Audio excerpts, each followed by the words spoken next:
તો માવઠાના કારણે ખેડૂતોને પારાવાર મુશ્કેલી ભોગવવાનો વારો આવ્યો છે। દક્ષિણ ગુજરાતમાં કમોસમી વરસાદથી ભારે નુકસાન પહોંચ્યું છે। નવસારી, વલસાડ, સુરતમાં વરસાદથી ખેડૂતો ચિંતાતુર બન્યા છે। માવઠાના કારણે ખેતરમાં રહેલા પાકનો નાશ થયો છે। હર્ષ સંઘવીની આ ખેડૂતો સાથેની મુલાકાત સીધા જ દ્રશ્યો ઓલપાડના સેતુલ ગામના આ દ્રશ્યો છે, જ્યાં નાયબ મુખ્યમંત્રી હર્ષ સંઘવી ખેડૂતો સાથે મુલાકાત કરવા માટે પહોંચ્યા છે।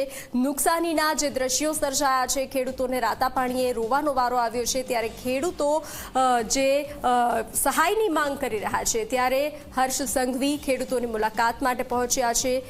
સ્થિતિનો તાગ મેળવી રહ્યા છે। સરકાર એક્શન મોડમાં આવી છે। સેતુલ ગામના આ સીધા જ દ્રશ્યો, જ્યાં નાયબ મુખ્યમંત્રી હર્ષ સંઘવી ખેડૂતો સાથે વાત કરી રહ્યા છે। પાકમાં જે પ્રમાણે નુકસાન પહોંચ્યું છે, ઊભા પાકને મોટા પ્રમાણમાં નુકસાન પહોંચ્યું છે, અને આગામી સમયમાં પણ જે રીતે માવઠાની કમોસમી વરસાદની સંભાવનાઓ વ્યક્ત કરવામાં આવી છે, તેને લઈ અને સરકાર એક્શન મોડમાં આવી છે અને હાલ સ્થિતિનો તાગ મેળવી રહ્યા છે। ખેડૂતો સાથે વાતચીત કરી રહ્યા છે, કારણ કે ખેડૂતને અત્યારે રાતા પાણીએ રોવાનો વારો આવ્યો છે।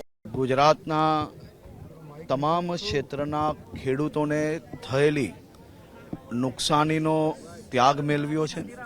આવનારા દિવસોમાં ઝડપથી તેમની સાથે કઈ રીતે સરકાર ઊભી રહી શકે તે દિશામાં રાત દિવસ એક કરીને કામ કરો અને વધુમાં વધુ મદદ પહોંચાડવાની ભાવનાથી મુખ્યમંત્રીશ્રીએ જો ભૂતકાળનું તમે જોશો તો ગુજરાતમાં જ્યારે ખેડૂતોને કોઈ બી આફત આવી તો ભૂપેન્દ્રભાઈ પટેલજી દ્વારા એમના હિતમાં નિર્ણય લેવાયો છે, અને આ વખતે બી તેમની સાથે તેમના સહયોગમાં તેમના હિતમાં નિર્ણય લેવાશે।